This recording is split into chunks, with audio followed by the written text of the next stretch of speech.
All right. I am hoping that I am live. Again, I'm hoping that I am live. If anybody wants to, just reply. Okay, that's a good sign. I see a comment. All right. Yeah. So welcome to the post race show. You could say. Zilla, Ian, Corvette, how y'all doing? Oh God. This is 1996, ironically, the year I was born. Alright, Jet. Okay, cool. Yeah, like this was a season that we were really, really looking forward to. The International All Star. We'll talk more about that in a bit. I'll have Jets Racing Designs in here. Yeah, huge thanks to him. Shout out to him, doing a great job painting the cars and the graphics as well. Excuse me, as well as this this animation you see here. At least I hope you see it on the stream. Yeah, he made all that. He's just been a huge help. So has Ferris with the ratings, and it's just been great support since day one. Rose Jam as well, painting cars and helping with Louisiana and the new Talladega. And we'll have those out very soon. So stay tuned for that. So stay tuned. Thank you so much, Ian. Thank you, Daniel. You spoiled us with this one. Oh, guys, thank you. 2 hours. I made a damn movie, Excuse me. But, no, seriously, thank you. From the bottom of my heart, thank you. I know this stuff takes a while, and this is a small channel. I mean, a year ago, I rebranded this channel and, kind of just started changing a lot of things. And good Lord, I've had this channel since 2009 when I was, in middle school. So it's just, it's come a long way, and I'm just really, I love how this video came out. It's been a wild last few weeks getting this video together. My work schedule got really nuts. It is what it is. It's just part of life. It's just being an adult. What can you do? This channel's going to be huge someday. Mark my words. I would be blessed. Right now, I actually am blessed. It's amazing that we've done 15 seasons of this. We started this. We started playing for this in 2019. I had just graduated college. And then we kicked things off in early 2020 when, things weren't so great. We all know what happened that year. But, man, the fact that we've still been doing this for almost 4 years now, that's kind of hard to believe. And just, making these stories and just seeing what happens, right? So much can change.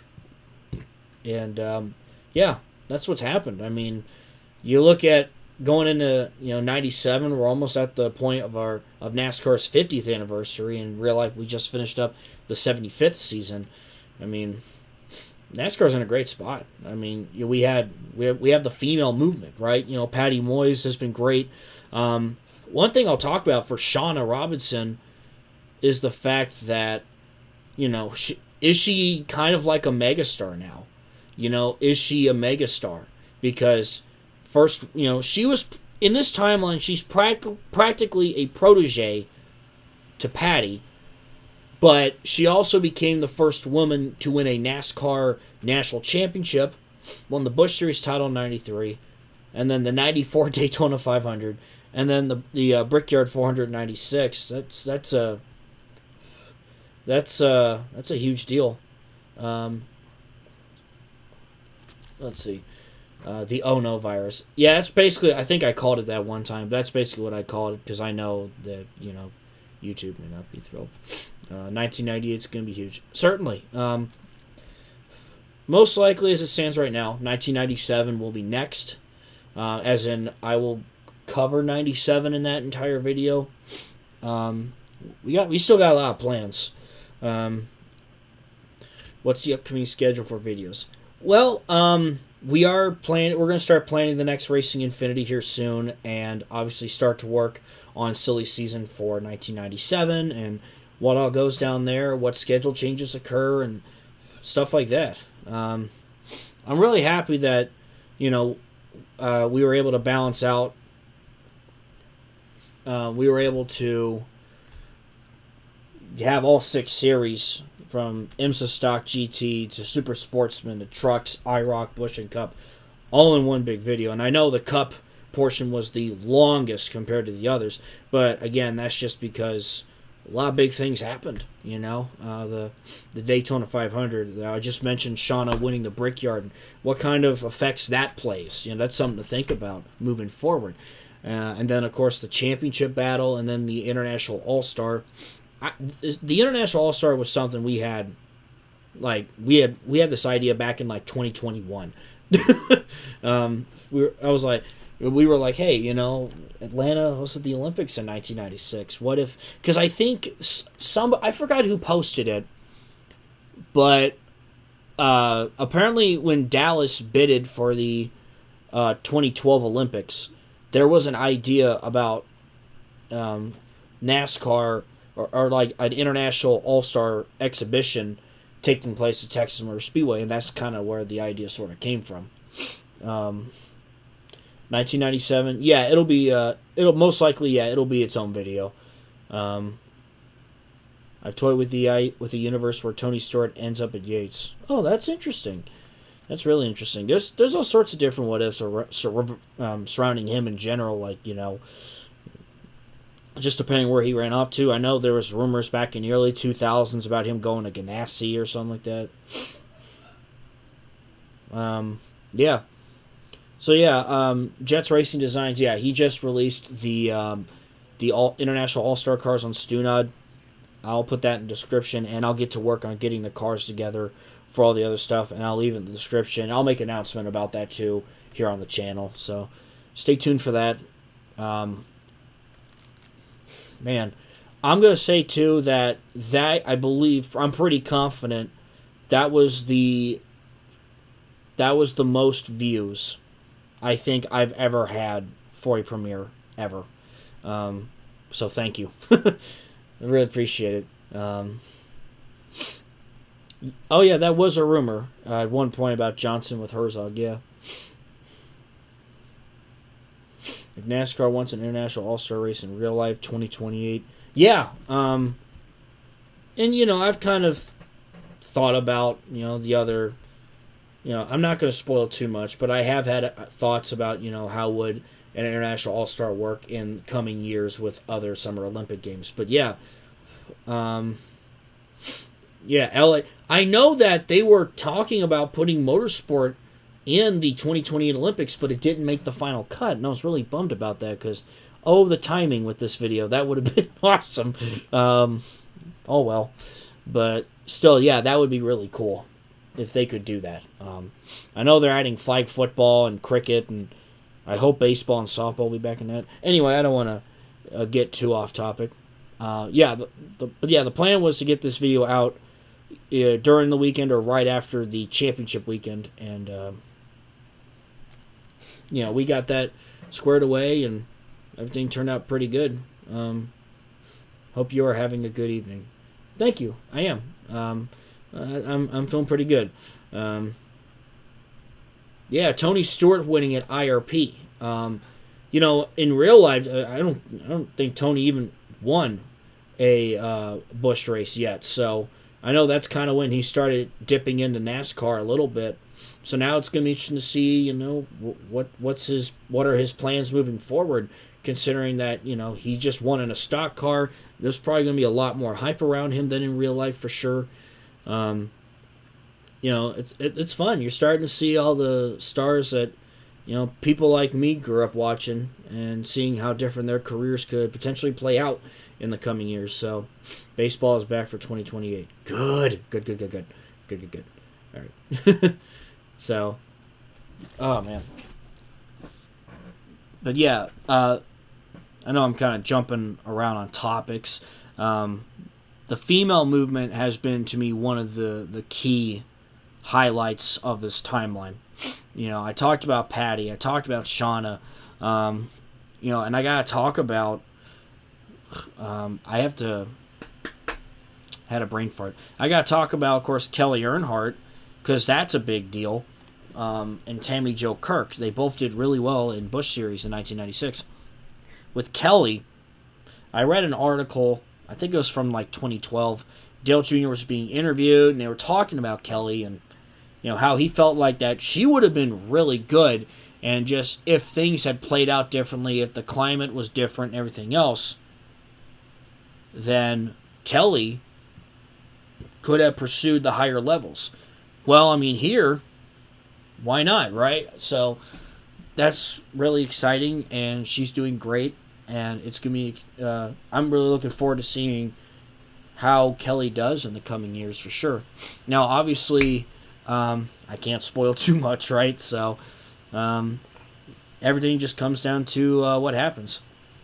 Tony Stewart's first Busch win wasn't until 2005 at Daytona. Man, I remember watching that as a kid. Really, wow. That's something. But yeah, because I know in real life, he was part-time in 96 and 97, full-time Busch 98, and I think full-time Cup by 99. So, going back to the whole female movement, it's now you're thinking, like, who else, right? You know, how does this impact future female drivers? You know? You could think about the likes of, thinking off the top of my head, you know, Joanna Long, Danica Patrick, for Pete's sake, you know, Jennifer Jo Cobb, drivers like that. You know, how different are their careers going to be now? And even, you can go all the way to today with drivers like Hailie Deegan, right? You know, I wouldn't be surprised in this timeline if Deegan and Danica especially are, like, super hyped up, right? But NASCAR has become a really good co-ed sport now, knowing that, you know, Deborah Renshaw, that's another one. I have a list of, female drivers that could come in. So I've been trying to develop a list of, like, who comes in when. Tina Gordon, yep, that's another name I've been thinking on as well. Yeah, we'll see what happens in the coming seasons. You know, we're going to continue this story. It's a great story, and again, so much can happen, and we have so much planned. Far into the 2000s at this point, probably even beyond. We have so many ideas.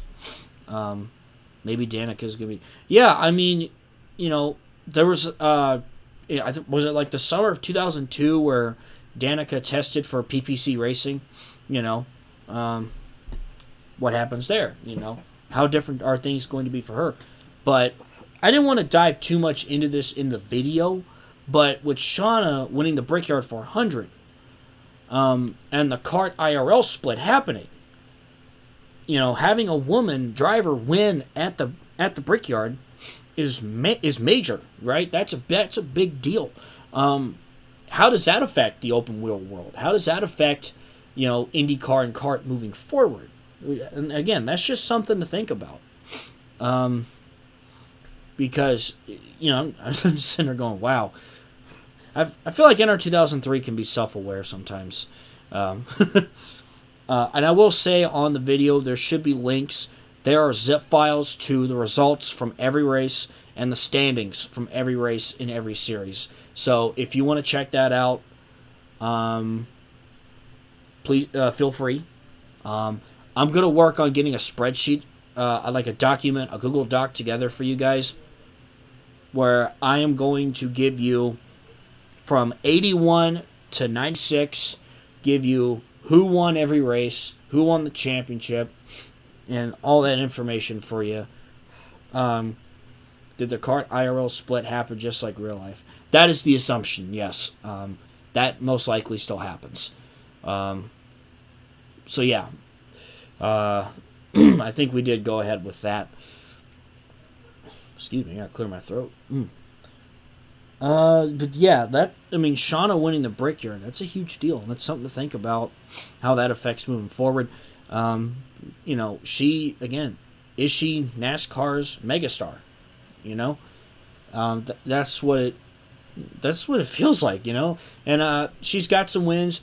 Her rookie year in '95, she was struggling a little bit, but she did a lot better in '96, and that's something I want to talk about too with the teams, right?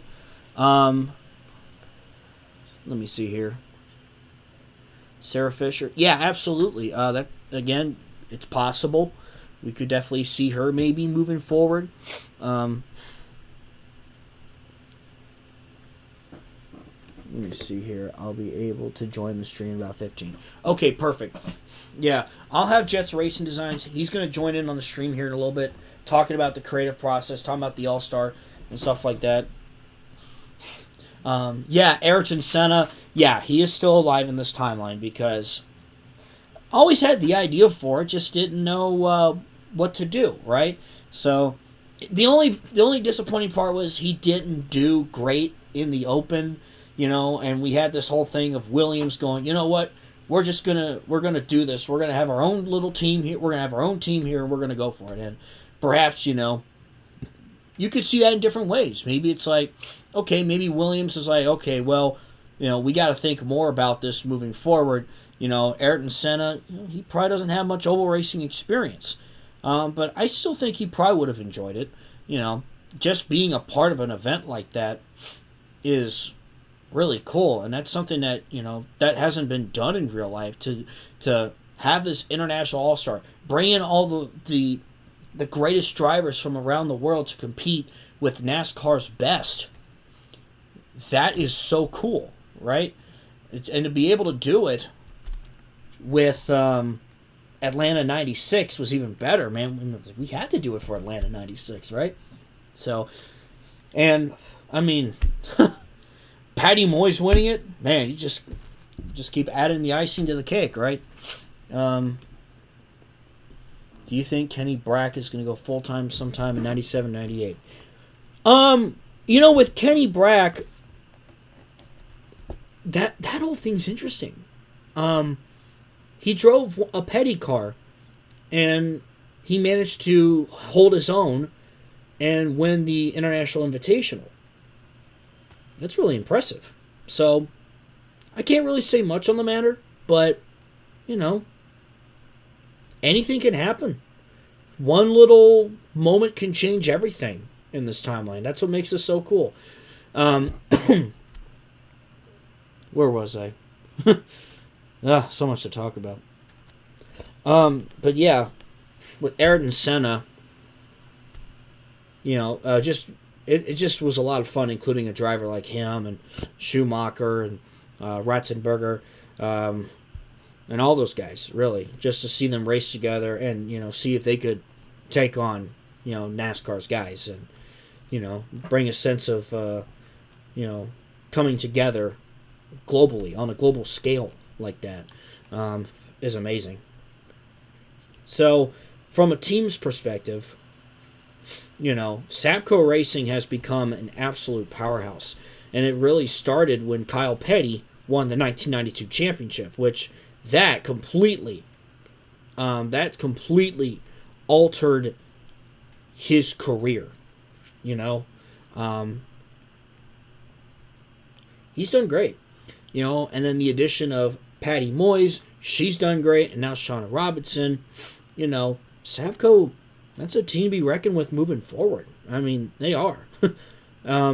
All three of their drivers were top 10 in the points. Did a fantastic job. Hendrick kind of struggled again in 96. I know early 90s they struggled a bit. Then he had a good run. Ricky Rudd winning the 93 championship. But they're still good, And of course, Nemechek won the 500 in 93. Which, by the way, I just realized, if I said in the video that was Hendrick's second Daytona 500, I sincerely apologize because Joe Nemechek won the 93 500, so that would technically be their third. So my apologies there. So we'll see how Hendrick does moving forward. Tim Richmond doing some truck races. That was pretty cool. Winning a race or two, I believe. Yeah, he won a couple races. So yeah, Hendrick, you got these multi-car teams growing. Like you got Hendrick, you got Sapco, RCR with Moroso. At this point, Moroso's pretty much under the RCR banner. And then, what a season by Bubba Nissen winning the championship. And he's been another big highlight because it's like before I started this timeline, I never even heard of the guy, and he just started winning Busch races and winning the Busch championships, and I was like, well, we got to get him the cup, it's interesting because I feel like between he and Alan Kowicki, they have like a friendly rivalry where, they're competing on the track, but off the track, they have a lot of respect for each other because they know that they're representing practically a dying breed, Who knows how long teams like those can keep going or if they're going to be able to adapt to the changes or whatnot, So, Kowicki's had a good career still. I know he didn't win a championship, but he's been doing great. And Nissen's been great too. But yeah, again, something to think about for sure. You're starting to see the growth of these multi-car teams at this point. And let's see, I wonder since Sapco is a top team, does Ganassi's takeover still happen, or does he go by his own way?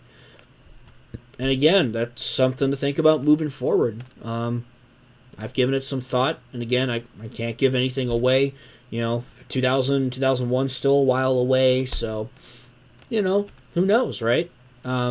Anything can happen, but yeah, Sapco, I think they're set for a while. They're doing great. Seriously, I do think they are still the best team out there, which is funny because the teams I just mentioned, outside of Kowicki, are all GM. And considering like there's been the Pontiacs have been doing pretty well too. So, how does Ford get back into the mix, right? How do they get back into the championship picture? Obviously, Rusty Wallace won back-to-back titles in 94, 95. And, what does Penske do? It's kind of interesting, too, because, when Ryan Blaney, huge congrats to Ryan Blaney, by the way, winning the Cup championship. That's awesome. Absolutely happy for him. Awesome to see Ross Chastain close out the season with the win as well. They mentioned, I believe, that was Penske's fourth championship. And what's crazy enough was Penske's first Cup championship was 2012 with Keselowski. Unless I'm mistaken, but I'm pretty sure it is Keselowski. And then the two Logano's and then Blaney. Yeah. So, it's crazy when you think, wow, Rusty, how did Rusty not win a championship in real life? But here, he's a three-time champion. He won it in 88, 94, and 95, and he's still doing great, for sure. Yeah, Bubba Nissen has definitely been a big mystery driver, but, I think that's what's going to be fun about this timeline moving forward, especially with all these lower series we have now. The IMSA Stock GT series, the Super Sportsman series, the Truck series even, You never know who's going to shine, who's going to prevail, what drivers are going to become stars in this timeline, what drivers are going to become busts. That's what's going to be fun moving forward, because we may get another driver that's kind of like, who was this guy in real life? And he becomes a big deal in this timeline. That's just certainly something to think about. So yeah, I think there's a lot of excitement moving forward. I think there's a lot to look forward to. Ricky Johnson. Yeah, Ricky Johnson winning the truck race at Riverside. Again, I can't give much away.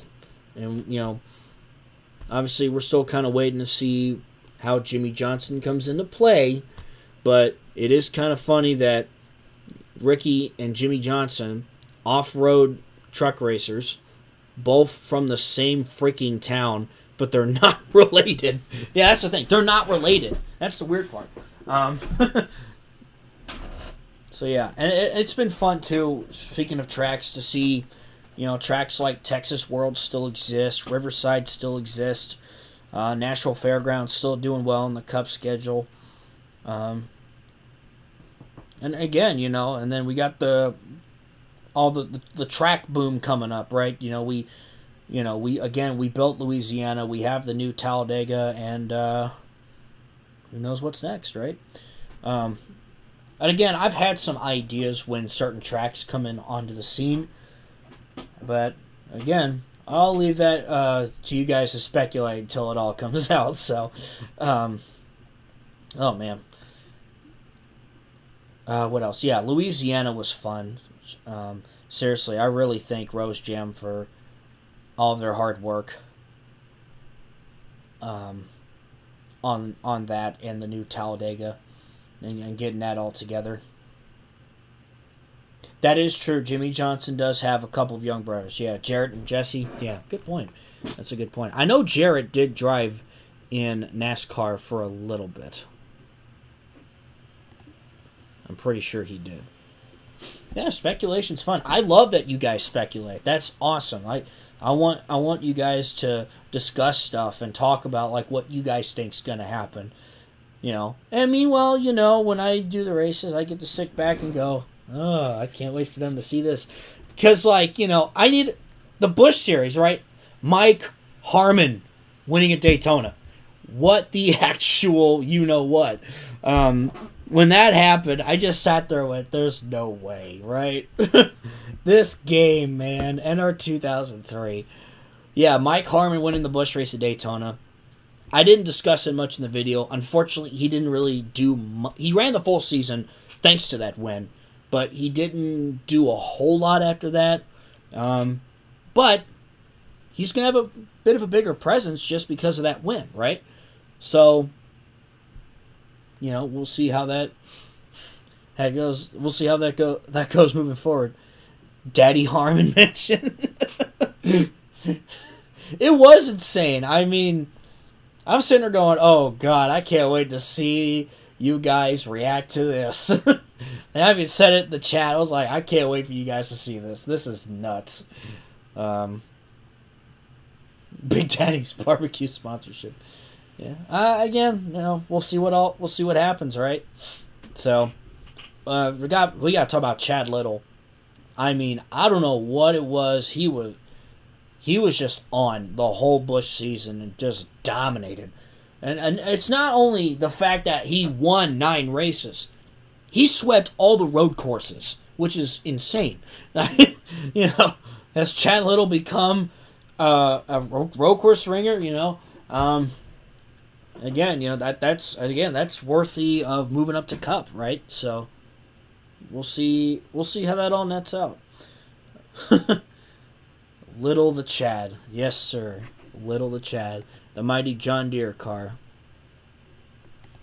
So.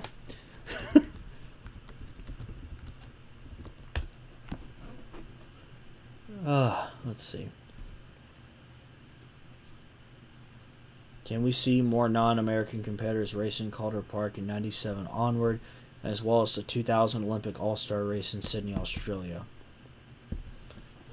We're still in the planning stages. I'm not going to give much away, but I would definitely say that the International All-Star went very well, and perhaps the IOC would like to see this again in 2000. So I'll leave it at that.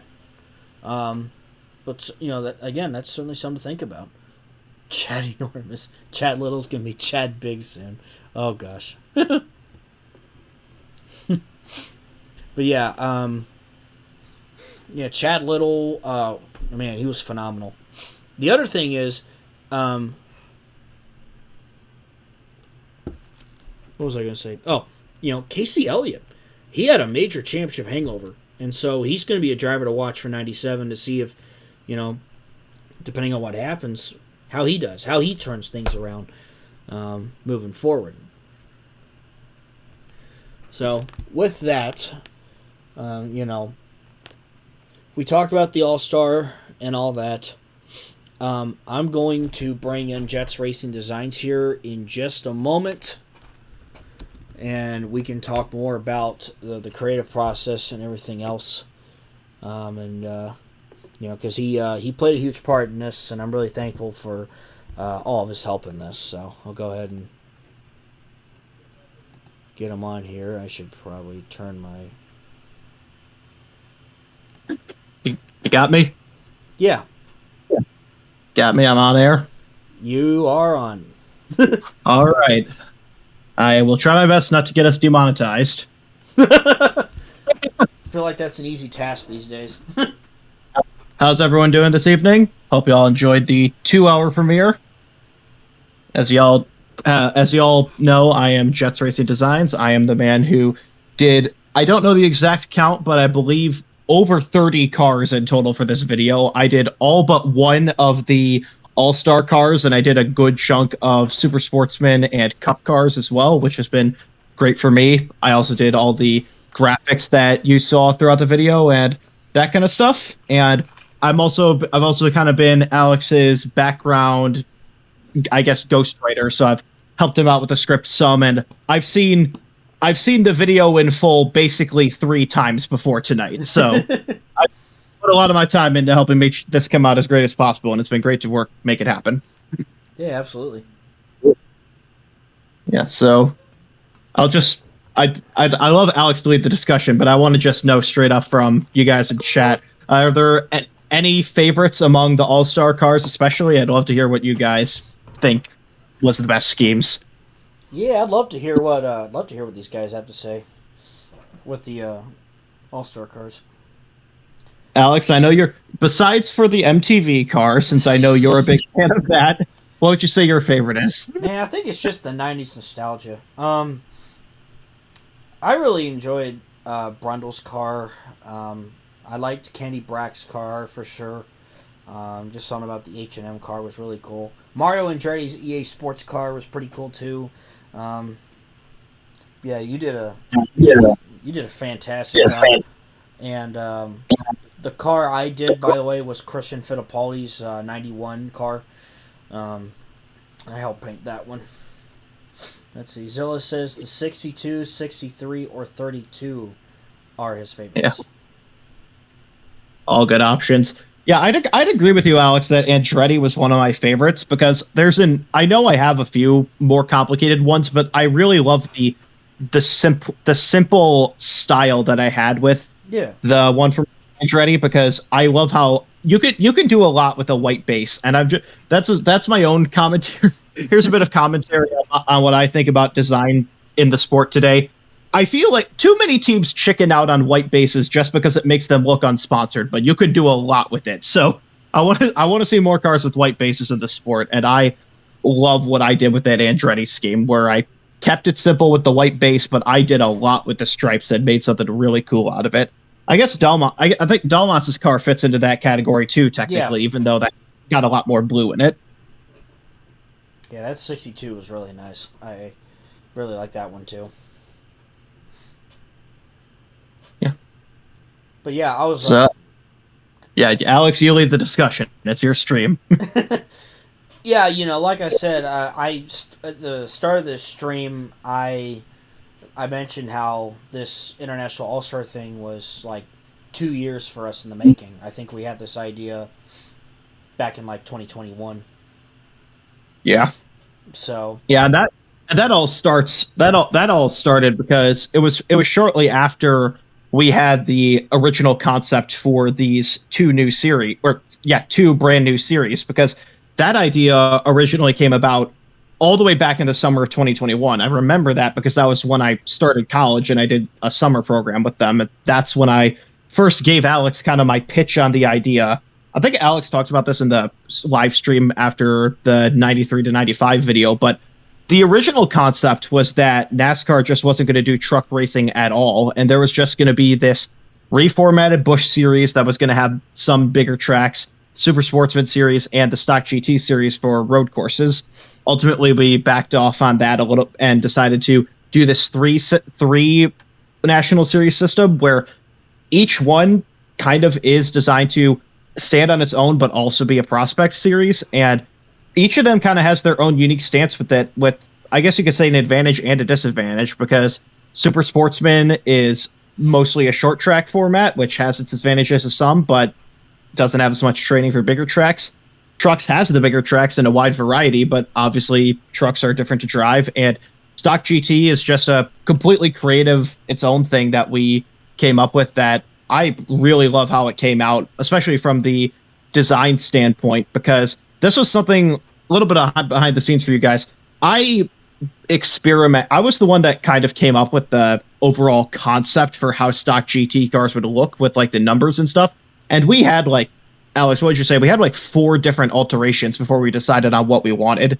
There was a few different ones. We had some where there wasn't going to be a roof number. We had one that was actually originally going to be basically just adapting the next gen number placement and just push it forward and have the sponsor take up the whole backside of the sides. Yeah. We had a few different options. Ultimately, we chose to go a bit more traditional to what a GT car would look like, with the exception of we're going to put the big number on the roof anyway.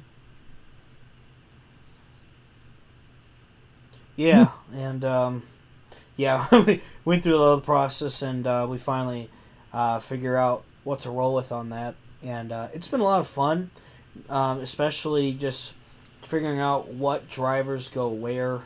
For example, the Stock GT series, we had Tommy Kendall in there.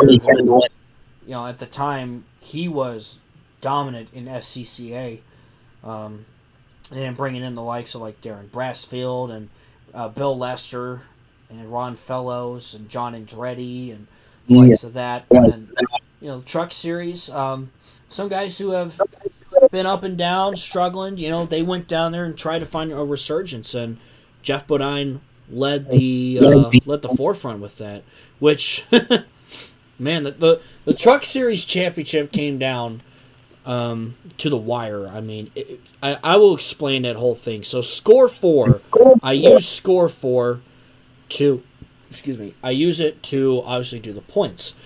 Well, after I did all the races, it said that Paige Jones was the points leader, but it was a tie, and we had to, and I was sitting there going, okay, I think Paige Jones is the champion, but I got corrected, and it was like, hey, we need to go back and just check the rules to be safe. I was like, yeah, that's a good point. Realizing that they would have to trace back to who had the most wins, so Jeff Bodine ended up being the champion instead. But and plus, it's been really cool having guys like Paige Jones and Chris Trickle, these what-if drivers running in these series and seeing how they do. So, I mean... I'll guess one thing I'll add to that, so to provide a little bit of background on how the races were being run, since we obviously had almost, maybe even over double the races to do for this video for first season, I ran the entire truck series on my own with Alex's supervision, of course, and a handful of Busch and Cup races as well. So when I did the truck season, I would agree with Alex on Chris Trickle really surprised me, because him getting his first win at the dirt track was what was it, Knoxville, I believe was the first dirt race. That was its own thing, and I thought that was cool. And then he won at Devil's Bowl, and I was like, what's going on here? Because Chris Trickle, I know the game has a mind of its own sometimes, and Chris Trickle is not a dirt racer, so I was very surprised that happened. And then I don't think you mentioned this in the video, Alex, but I believe Chris Trickle finished 2nd or 3rd at Springfield as well, so he had all 3 podiums in the dirt races, which was insane. That is insane. God. Yeah, and it was cool including dirt ringers, and it was cool inserting guys like Scott Bloomquist. And somebody pointed out that I put his last name underneath the number, because I had to look up, like, okay, what did his cars look like around that time? And it resembled that. And I was like, okay, this would be a unique feature to do. So I included that in there. And I thought, I really liked how Bloomquist's car looked. Robin Gordon, which is Robbie's sister, that was a fun part-time addition for sure. Absolutely. So yeah, if you guys in chat have any questions specifically for me, go ahead. I'd love to talk about it since I've been kind of the art wizard since I led the not just the Gray Speed rebrand, but when we brought in the new Sunday Night Lights graphic style and all that. And like Alex mentioned, I'm the one who did the transitions in the background here, and I love how they came out. I know we did the same thing for the 93-96 one, but actually, 93-95 one. I'll actually talk a little bit about this. What I decided to do personally for this one with the graphics in the background, there is a bit of a theme to them. I decided to do basically the drivers that encapsulated the spirit of Sunday Night Lights the most from each series. So I had Shauna Robinson as the cup representative. I don't think I need to explain myself there as to how much her timeline's changed.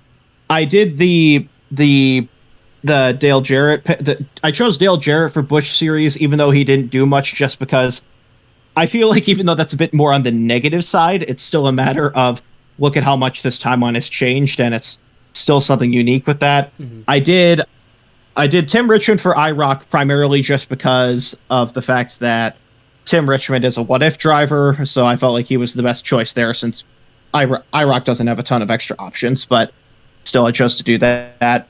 And then Tommy Kendall, of course, for stock GT because of just how dominant he was. Paige Jones, another what-if driver who really came in from nowhere to be pretty effective in the inaugural Truck Series season, which was awesome to see. And then, of course, John Nemechek for the Super Sportsman Series I'm very happy to see him doing well, and I chose him over Dale Earnhardt Jr. just because of how John Nemechek represents a very unique story for his family in motorsports. So, yeah, that's a bit of insight into the background for the stream. Yes. So, also, Zillick, could you reword your question a little bit? I don't know what you mean by like putting the graphics for download. If you're talking about like PSD templates, I can try and provide a little guidance as to how I style them, but they're not that crazy. Yeah, I love the graphics. I mean, it's just really, really nice, and yeah, this animation looks so cool. Thank you. Yeah. So, but yeah, Alex, is there anything you'd like me in particular to talk about, or? Oh, to more stuff with the video. Oh man, I know I've kind of been rambling here for the past 43 minutes or so, but yeah, I mean, I'll stay on for another like 10-15 minutes, and then I'll leave it to you for the last I don't know how long you want to go. I know you said you were originally planning on 11. Yeah. We'll see where things net out, but Thank you. Yeah. All right. Yeah, Zillick, I like that idea. It'll probably take me a bit to figure out the best way to do that, just because I've only posted cars and sets on Stun-On before for the most part, but I'll definitely look into that and try to see if I can make that happen. The only problem is I would need to provide like instructions on how to get them to fit the same way, if that makes sense. But thanks. I appreciate the feedback. Yeah, I mean, obviously, we don't want to spoil too much, but 1997 is going to be fun, I think. It's going to be, we try to make every season bigger than the last. Obviously, 1996 was crazy, right? And Jet helped me do some of the races as well, just to speed up the process and all that. So, huge thanks there. And, man, just looking back. I'll also throw in real quick on the note of me doing some of the races. I was also the one who had the pleasure of being the one who ran the Brickyard 400. And let me tell you, watching that unfold was incredible, because I know Shauna led the entire last third of the race, but it was not a runaway until the last lap. Everyone just kept getting runs for second, but they just could not close it out and get underneath her. And that whole last 5 laps was incredible, and that's why Alex decided, besides Daytona, we're going to make that the other big feature for the Cup portion. Well, besides Daytona and the finale, we're going to make that a big deal and just show how that it may not look on paper like it was that crazy because Robinson led all 5 laps, but trust me, when you were there in the moment, you did not know what was going to happen. Yeah, I mean, that's and honestly, that's the reason why this video was 2 hours and 12 minutes long. Was because of stuff like that. So, I mean, yeah, the Brickyard 400 in this timeline has been really interesting. We've had 3 interesting winners. Wally Dallenbach winning the inaugural, Kenny Wallace winning at 95, and now Shauna winning at 96. And yeah, that was an amazing battle for the win between her, Davey, Jeff Gordon, and Mark Martin. I mean, that to me that should go down as a classic for sure. A finish that I think years after fans will be talking about, right? That's definitely going to be like, oh yeah, that 96 Brickyard 400 was amazing. Something like that. Yep. And as Alex pointed out, this is right in the middle of the kart and IndyCar split, and NASCAR just had probably their like a top 5 influential moment in the series history right at Indianapolis, and did something that any of the IndyCar series have yet to do. So yeah, that's something to think about moving forward, right? Yes. But let's see. Are you using the Taurus or T-Bird from 97? I believe they switched to the Taurus in 98, so we'll probably stick with that. So one more year for the Thunderbird, and then probably the Taurus for 1998. I think that's what the plan will be there. Can we just say for the fact that like Pontiac's been winning championships left and right? Yeah. Yeah, Pontiac is small, but they're strong. And I'll leave you guys a bit of a fun fact behind the scenes. So I've also kind of taken on the role as the big like number crunching person for a lot of the stuff that we've done. And I went ahead and I compared the manufacturers of the points for 1996, and of the top 20 in Winston Cup points, there are only 4 Pontiacs in the top 20. Yet those 4 Pontiacs were all in the top 7, which is insane to think about. Yeah, with Nissan and then Sabco. Yeah.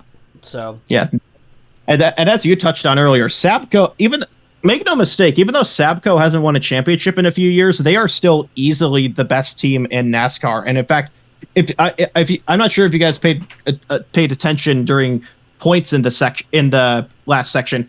If Shauna Robinson didn't wreck at Atlanta, Sabco would have most likely been 3rd through 5th in the points. Yeah, I mean, Kyle Petty winning at 92, and Patty could certainly win the championship still. Shauna could. At this rate, Shauna probably may win the Cup title at some point. So, just because of everything that she's been pulling off. As I talked about earlier, she's kind of become NASCAR's megastar, right? So, and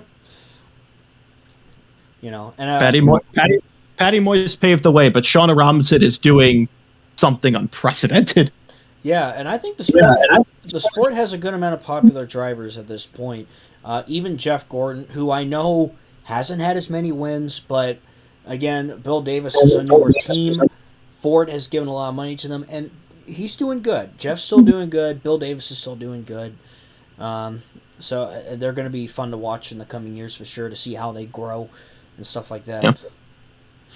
And you talked a little bit about like the influence of just the big female drivers. I told Alex about this yesterday. I actually rewatched the ESPN 30 for 30 qualified about Janet Guthrie and her career yesterday, because I thought it was fitting to really just put myself in the mindset about those history-making drivers because of the fact that we were premiering this today, and really just seeing the influence that Janet Guthrie had, even just competing in the Indy 500 for those few years. It really makes me see that Alex and I have made made the right decision in really pushing for more female drivers from the moment Patty Moyes won at Michigan and then upset again in the Busch race at Atlanta. So I know, to some people it might seem like a drastic change, but when you consider the fact that this is something that would be making national news in a time when the sport is really first starting to go nationwide, and we have a formula for Patty Moyes and Shauna Robinson to honestly be among the most popular athletes, and probably we haven't been keeping track of most popular drivers, but I don't think it's out of the question to say that Bill Elliott gets topped by one of the two right now. Oh, absolutely, absolutely. I mean, it's in my opinion, it's a big deal, and it's something that you would think is so unprecedented, and to have this happen in the 90s, and I talked about that earlier. We were talking about, we were listing some of the, incoming female drivers we could see, how does this affect the likes of future drivers like Danica Patrick or Haley Deegan or something like that. Yeah.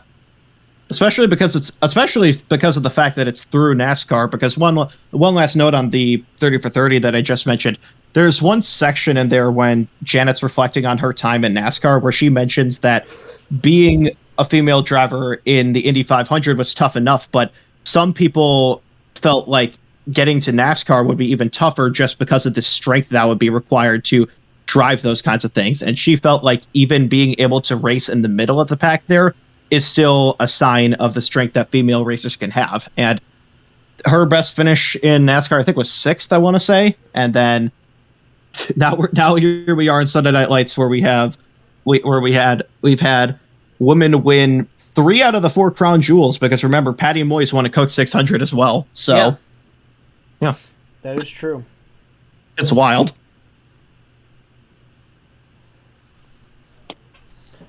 I see a couple people talking about Adam Petty.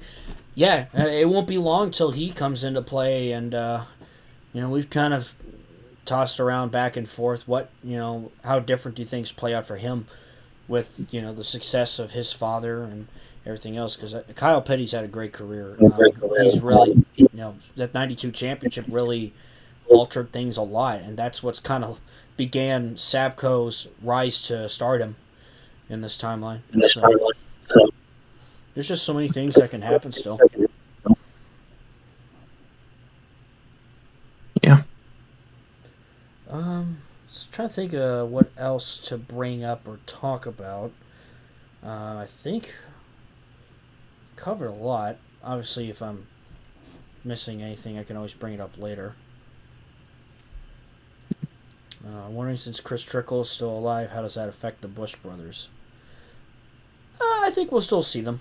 We'll still see the Busch brothers. Won't be for a minute, but we'll see how they do.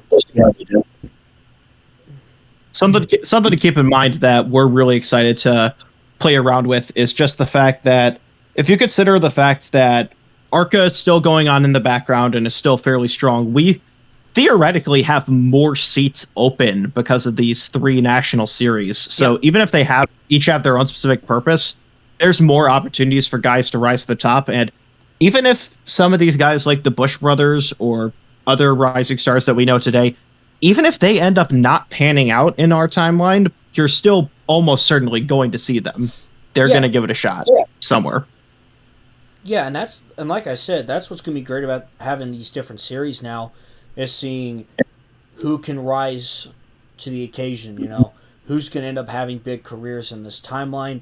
There's going to be a lot more opportunity for different drivers, and that's going to be really, really cool to see.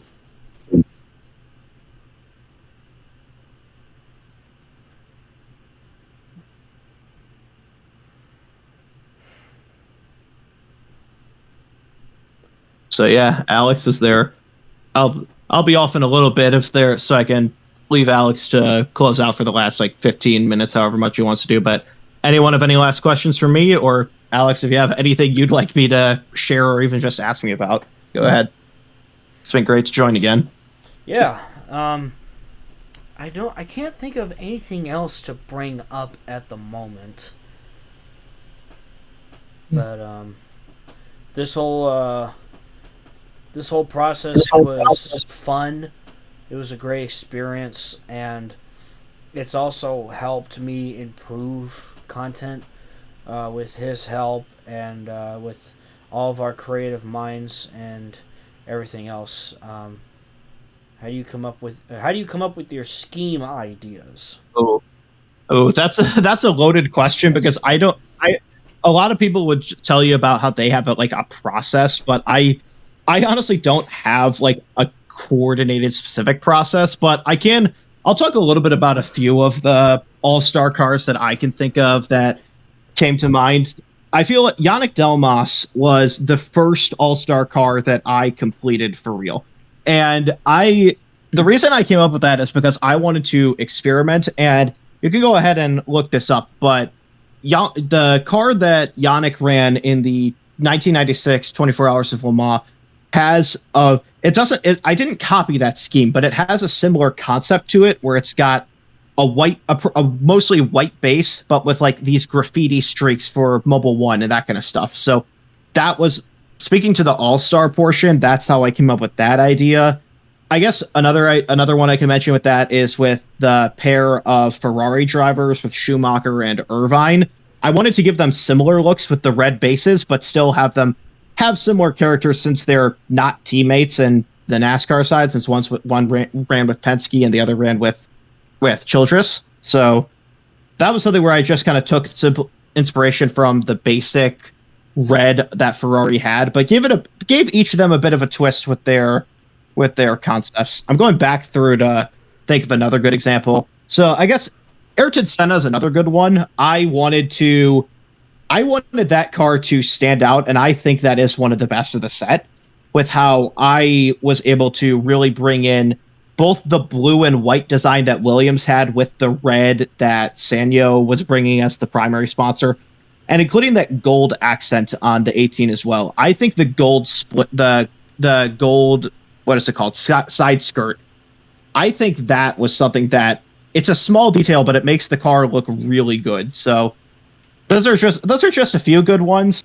I guess I would say this might not count for scheme inspiration per se, but I would like to mention Alex and I both did a lot of research to make these sponsors work, and even just make the drivers work where they were in general, because we understand that it's not going to be perfect, but we really did try to make drivers fit in where they were. Like with the fact that, like, for example, Schumacher went to Penske because Penske has the F1 pedigree, and Ford was involved in F1 at this time. So that works out with that comparison. I hope that makes sense. I'm stumbling over my words a little bit, but we just really tried to make that all be a factor. And it was also a challenge to really get a sponsor that worked for everyone, especially for the F1 drivers, just because of the amount of cigarette companies involved at the time. And we didn't really want to touch that with Winston involved, so we tried to focus on smaller sponsors. Brundle with Corona is a good one, because I know that was a smaller case, and that was where I really love Brundle's car as well, with the gold base. So that was something that was something that came about because of specifically their Corona deal. So yeah, I hate to tell you that I don't have like one specific creative process. I know a lot of designers say they do, but I just don't. What I did primarily for the all-star cars especially is I really just said, what I really did was I looked at the driver's car that they actually ran. I picked out which sponsor was going to be doing it, and I basically just put them together with my own twist. The only exception to that rule really is Ratzenberger's MTV car, which I know Alex loves because it's wild. I love wild stuff as well, but I don't always go to design that just because I have my own personal limits. But I love what I did there with the graffiti brushes, and yeah. I'll go ahead and say this too. Here's a little sneak peek you might not notice not sneak peek. Fun fact you might not notice on the MTV car unless you look really close. I don't care if this is something that would probably be impractical with the wrap technology of the time, but if you zoom in, you'll notice that the purple base has a pixel design on it, just like your old TV set. Just a fun fact. Hey, that is cool.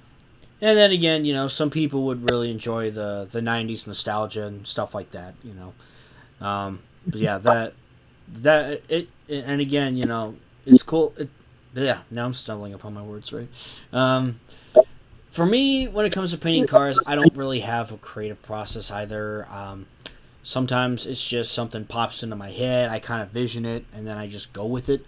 And then I'll be like, okay, maybe that doesn't work. Let's try this, and then you know, see what I come up with sometimes, right? Or sometimes I'll have something set. I'll be like, okay, this car needs to look like this, right?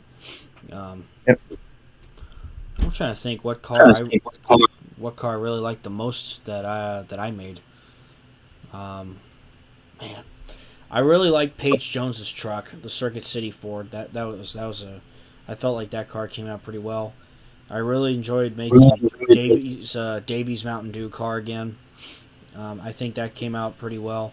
Kyle Petty's Mellow Yellow car, just because at this time the Mellow Yellow logo just got as 90s as it could get. So, as you've probably have noticed with that, so you know. Yeah. Yeah.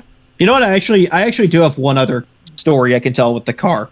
I guess one other one that I did have a bit more of a process for was Ari Lyondike's Apple car, which let me tell you, when I came across the fact that Apple was a co-sponsor for Ari Lyondike, in the '96 Indy 500, I was trying to tempt myself, like, do I want to do the Apple car? I'm not sure if it's the most realistic, but I feel like people would love it. And ultimately, I caved. And I will say that one actually has a bit more of a story behind it, because I originally wanted to do something with the Think Different campaign, but that wasn't introduced until 1997. So I had to take a step back. And that was a case where I actually researched a bit of Apple ads in 1996.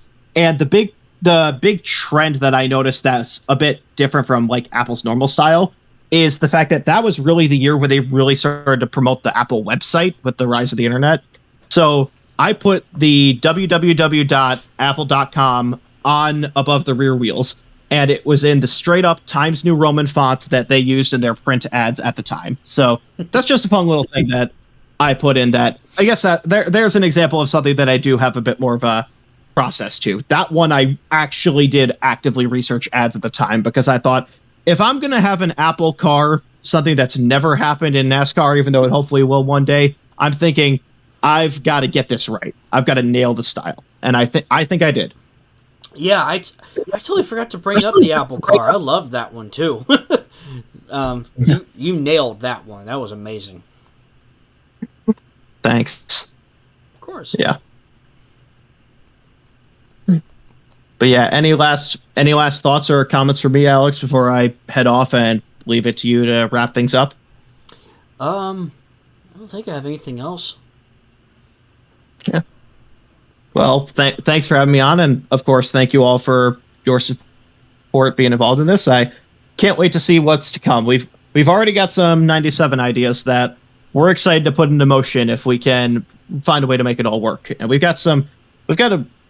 I'll leave you with a bit of a teaser. If we go with an idea that we have for 1997, we've got a pretty big story that's going to be coming out of silly season if we make it happen. Oh yeah. Yeah. Well, thank you guys all for all this. I'll leave it to Alex to wrap things up in these last 10 minutes, or maybe he'll go longer. I'm not sure how he's feeling, but thank you guys. Have a good one. Take it easy, man. So yeah, that was Jets Racing Designs. Yeah, this whole process has just been amazing. This video was truly the biggest video that I have ever made. I mean, yeah, 93 to 95 was pretty long, but this was just 1 year of stuff to cover, and you saw so much happen, right? You know, I want to be able to provide what happened, you know. I will say, and it's an idea that may not happen until 2000. And again, take this with a grain of salt. Again, so much can change between now and then by the time I get to that point. I would love to get more in depth with like the season.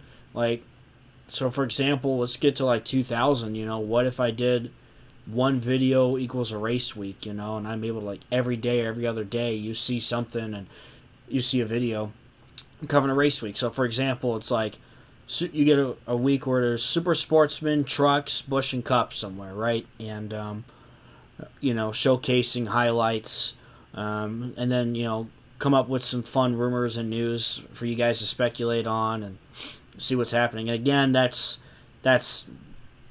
in the distant, that's in the future. As it stands right now, the next Sunday Night Lights video will be 1997. And then the next video would be 98 and then 99. That's the plan right now. So, it's been, it is a lot of work, yeah. Especially, we went from doing 3 to 6 series, but we made it work. And considering the fact that my work schedule can get crazy sometimes and other things happen because it's just life, that just happens, we made it work. It's been a great group effort, and seriously, I'm just so thankful. Like, I've never seen, literally when the premiere started, we already had 30 people watching. I've never had that happen. So I was blown away, honestly. I was so happy that people are that excited for it. And that truly motivates me moving forward. And I want to continue to, whether it's through this, whether it's through Racing Infinity. I got a couple other video ideas I'm looking to do during the off season. I want to continue to provide that to you guys. And seriously, I'm probably gonna wrap things up here in a few minutes. But again, thank you so much. I'm really glad you guys enjoyed this, and there's a lot more to come for sure. Oh man. Yeah, I admit, I don't really have much else left to say. I know I kind of covered quite a lot moving forward.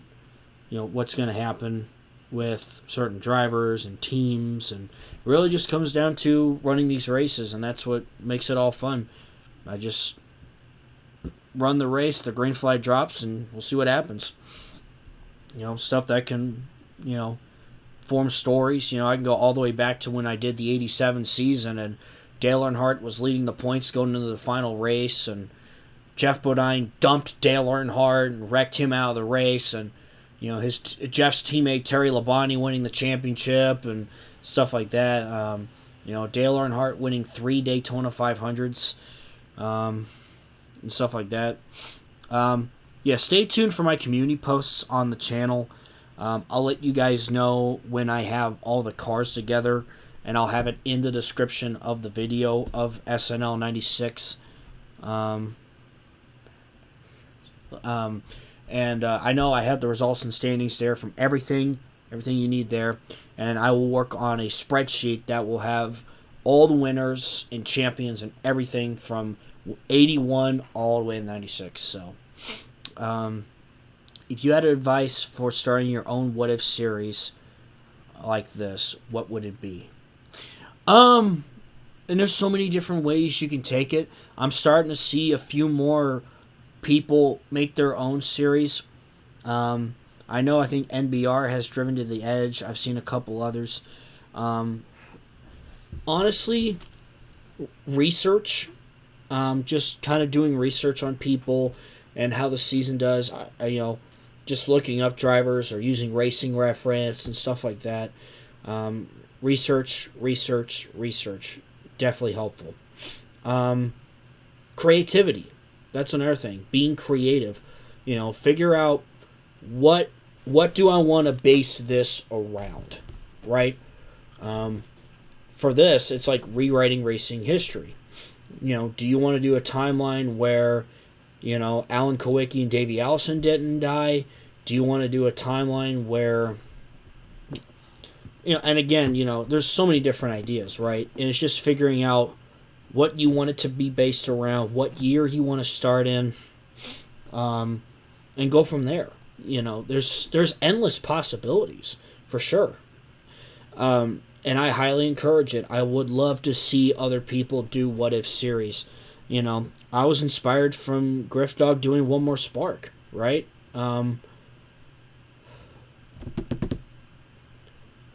that's kind of where it all started, and I'm glad that that's kind of passing on to some other people.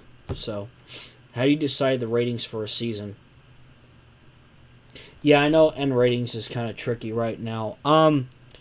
So my friend Ferris made a rating system. If he were here, he would explain it a lot better than me. But he used a rating system in Google Docs. He took all the results from the season and previous seasons and just kind of, doing some calculating and, math crunching and whatever else, it comes up with what the driver ratings would be for each track and stuff like that. So that's kind of how we've been doing it as of late. And of course, I know N ratings and I hope N ratings continues to be a helpful program for a lot of people as well, because obviously rating the cars will be very, very important. But yeah, I seriously encourage people to do their own what if stories, and what happens in your timeline, right? And base it around something. So just kind of start writing ideas down, right? Just write some ideas and go, okay, I could start in this season. I could base it around this. Maybe this happens instead of that. Things like that moving forward. So it's fun. Plus, the biggest thing is being able to share what makes racing great, its history, especially NASCAR's. It's not just about, what if this driver, was still alive and stuff like that. It's celebrating those people, yes, and it's also celebrating the sport in general. So I think that's what's been fun about all this. Is just it's been a fun way to celebrate racing and why, no pun intended, speed reigns supreme. And yeah, the what if drivers can be a little tricky, and that's where the rating system that Ferris uses comes into play. So yeah, I'll go ahead and start wrapping some stuff up here, but again, just a huge thank you to everyone. This was the most viewed video I had for a premiere. I admit, I was overjoyed at the end of the video. I admit, I was holding back some emotions there at the start of the stream. I do admit, and I apologize for that. But, yeah, and it's amazing that people still use this game after 20 years now. It's crazy. NR 2003 has been around that long, but it's still a relevant game, and I hope it continues to be for many years to come. Yeah, it has its faults. It's a 20-year-old game, but it's still great to use, especially for stuff like this. Being able to paint your own cars, develop schedules and build, and just build stories. I think that's amazing and that's fantastic. So, once again, I really appreciate the support from all you guys. And, it's been a year since we went through the rebrand with this channel, and just trying to, push better quality content and push this kind of content more. So yeah, stay tuned for more updates for Sunday Night Lights. There's a lot more great things coming. Racing Infinity 2, we're going to get some ideas written down, and before you know it, we're going to get the next Racing Infinity out and stuff like that. So I know I sound like a broken record. I admit I'm a little tired. I started my morning. I had to go in earlier. I usually go into work at 7:45, but I had to come in at 4 this morning. Came home, took like a 3-hour nap, and then, of course, prepared for all this. So, let's see. The what if simulation flexibility of NR 2003 is... Yeah, exactly. I've seen people do, like, their own little career modes and stuff like that. I truly feel like there's a lot you can do with this game, even 20 years later. Um, there's so much you can do. NR 2003 is awesome, and it will always be a classic and an all-time great, and stuff like that. So I'm going to go ahead and wrap the stream up here and close out what's been an awesome evening. And again, thank you all so much. A huge thank you to Jets Racing Designs for all his help, Ferris for all of his help, and as well as Rose Gems. Yeah, seriously, thank you. With all that, I hope you guys have a wonderful rest of your evening, rest of your week, and all that fun stuff. Stay tuned for more updates. And yeah, with that being said, thank you guys for watching as always, and I'll see you guys very soon. I'll see you next time.